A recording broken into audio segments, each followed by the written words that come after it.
Welcome to reads2dlearn.com.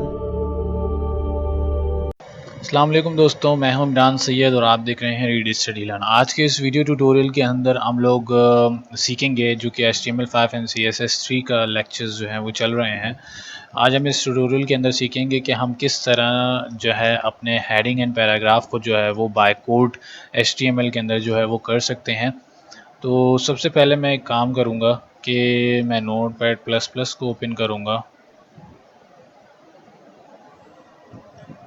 ठीक है, एक इमेज मैंने उठाई है इंटरनेट से।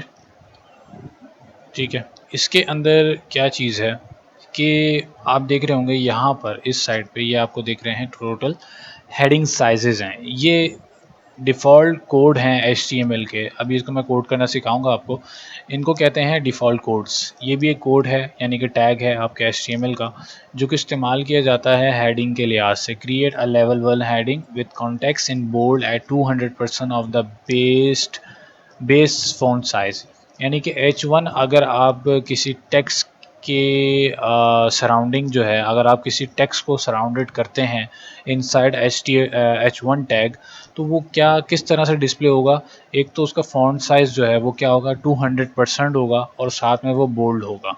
लेवल 1 का जो है वो हेडिंग टेक्स्ट होगा। इसी तरह से आज जब नीचे आते जाएंगे H2 H3 H4 and H5 की तरह लास्ट जो है हमारे पास H6 है। जब H6 तक आप आएंगे, H1 से लेके H6 तक, तो क्या होगा कि आपके जो फ़ॉन्ट साइज़ है वो छोटा होता जाएगा। यानी कि पहले H1 था 200%, फिर 150 होगा, फिर 117 होगा, फिर 100 होगा, इसी तरह 83% होगा, फिर 67% तक आके वो एंड हो जाएगा। H6 जो है आपका फाइनल टैग है HTML का, ये फ़ॉन्ट साइज़ के लिए इस्तेमाल किया जाता है।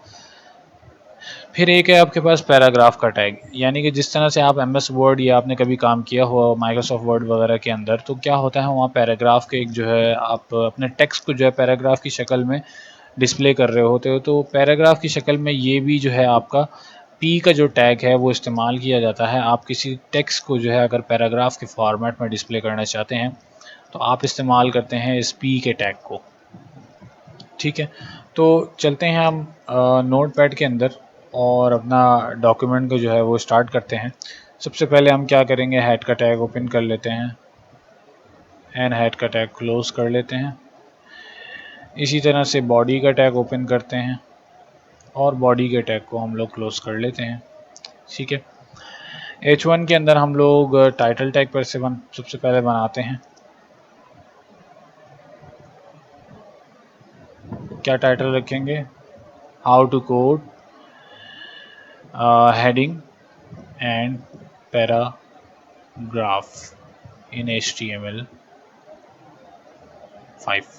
ठीक है, फिर हम क्या करेंगे, बॉडी में आ जाते हैं। सबसे पहले हम क्या करेंगे, सबसे पहला एक H1 का टैग डालेंगे और इसको हम क्लोज कर देंगे। ठीक है, और यहाँ से क्या करेंगे, हम इसको कॉपी करते हैं इस टेक्स्ट को और इस H1 के इनसाइड जो है हम लोग पेस्ट कर देते हैं। बहुत सिंपल है। सिंपल आपने क्या किया, टेक्स्ट के स्टार्ट में आपने H1 का टैग ओपन किया और एंड में जो है फॉरवर्ड स्लैश के साथ H1 का टैग जो है वो आपने क्लोज कर दिया।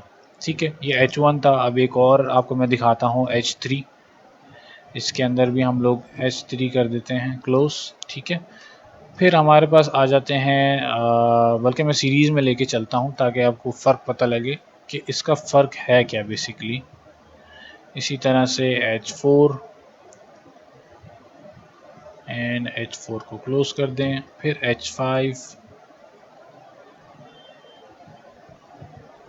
और लास्ट में H6 को हम यहाँ पे क्लोज कर देंगे H6 के साथ। ठीक है, इसके सेंटर में हम लोग टेक्स्ट को डिस्प्ले करेंगे सारे टैग्स के बीच में।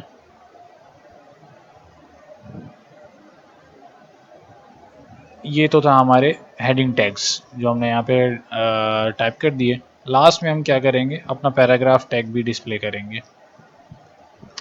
पैराग्राफ टैग्स के अंदर हम लोग थोड़ा सा टेक्स्ट बढ़ा देते हैं, इसको डबल कॉपी पेस्ट कर देते हैं ताकि ये सही से डिस्प्ले हो जाए। और अब हम क्या करेंगे, इसको सेव करेंगे अपने उसी प्रोजेक्ट फोल्डर के अंदर जहाँ पे हम लोग काम करते आ रहे हैं अभी तक। इंट्रोडक्शन का फोल्डर था ये रहा, और इसको हम नाम देंगे how to code HTML and paragraph in heading and paragraph in HTML5। ठीक है, इसको सेव करेंगे। सॉरी, ये टेक्स्ट बेस में सेव हो गया, हम लोग इसको सेव एज करेंगे दोबारा से। ये टेक्स्ट फॉर्मेट में सेव हो गया, इसको डिलीट करते हैं यहाँ से, और इसको हम लोग क्या करेंगे HTML के फॉर्मेट के अंदर सेव करेंगे। हाइपरटेक्स्ट मार्कअप लैंग्वेज, ओके, ये सेलेक्ट किया हमने और इसको हमने यहाँ से सेव कर दिया। तो ये हमारा एक पेज रेडी हो गया, उसको हमने सेव किया। अब इसको रन कर लेते हैं, ने फायरफॉक्स के अंदर रन करते हैं।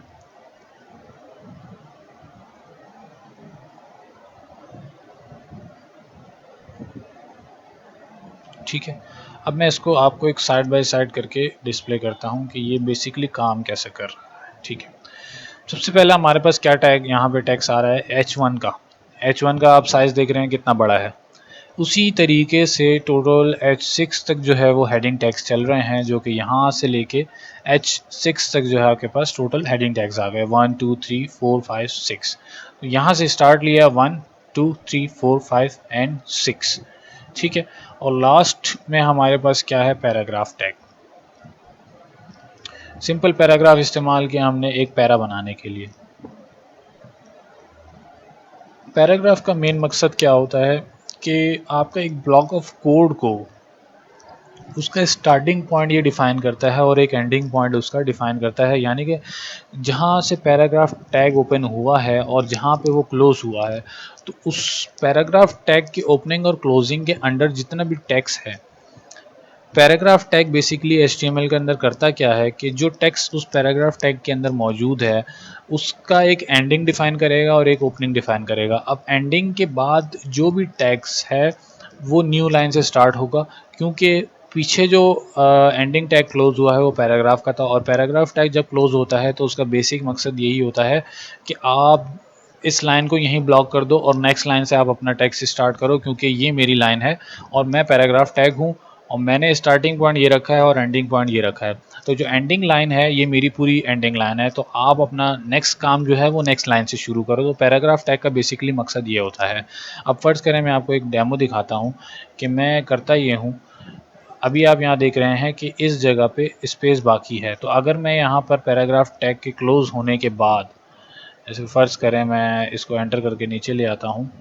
ठीक है, अब यहाँ पे क्या है, यहाँ मैंने एंटर किया है। ठीक है, तो होना क्या चाहिए, बेसिकली आप जब किसी डॉक्यूमेंट फाइल के अंदर काम करते हो MS वर्ड के अंदर, जब आपने लाइन को ब्रेक कर दिया तो बेसिकली होता क्या है कि आपका जो स्टार्टिंग कोड है, जैसे हाउ का स्टार्टिंग कोड है, ये नेक्स्ट लाइन से स्टार्ट होना चाहिए। लेकिन अभी क्या है यहाँ पर कि पैराग्राफ टैग का ओपनिंग और क्लोजिंग यहाँ पर डिफाइन है, और इसको मैं अगर सेव करके इसको रिफ़्रेश करता हूँ तो होगा क्या, यहाँ पे कुछ भी नहीं हुआ, क्योंकि इसका स्टार्टिंग और एंडिंग तो यहाँ है। अब अगर मैं ये करता हूँ कि मैं इसको एंडिंग टैग बना देता हूँ, ठीक है, और इसको स्टार्टिंग बना देता हूँ, तो अब क्या होना चाहिए, इसको मैं सेव करता हूँ और यहाँ पे मैं रिफ़्रेश करता हूँ इसको।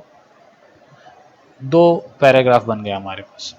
अब पैराग्राफ 2 बने हैं तो यहाँ पर देखें आपने, इसने क्या कहा कि ये जो जगह है ये मेरी है, आप नेक्स्ट लाइन से स्टार्ट हो।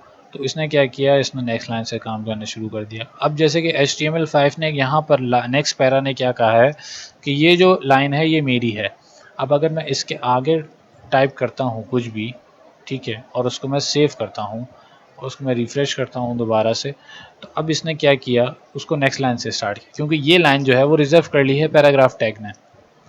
तो बेसिकली इसी तरह से ये H1 H2 H3 H5 H6 जो है वो भी इसी तरह से काम कर रहे होते हैं कि नेक्स्ट पैरा से काम शुरू करवा रहे होते हैं।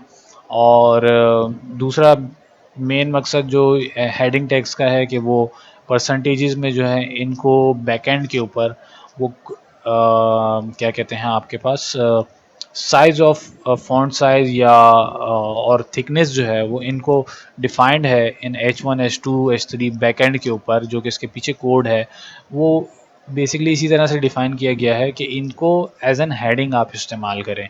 तो ये था बेसिकली हेडिंग और पैराग्राफ टेक्स्ट को जो है आप किस तरह से HTML के अंदर कोड कर सकते हैं। तो बहुत आसान तरीका था। उम्मीद करता हूँ कि आपको समझ में आया होगा। मिलते हैं फिर नेक्स्ट किसी ट्यूटोरियल के अंदर, तब तक के लिए अल्लाह हाफ़िज़। Search for RSL Tutor on YouTube.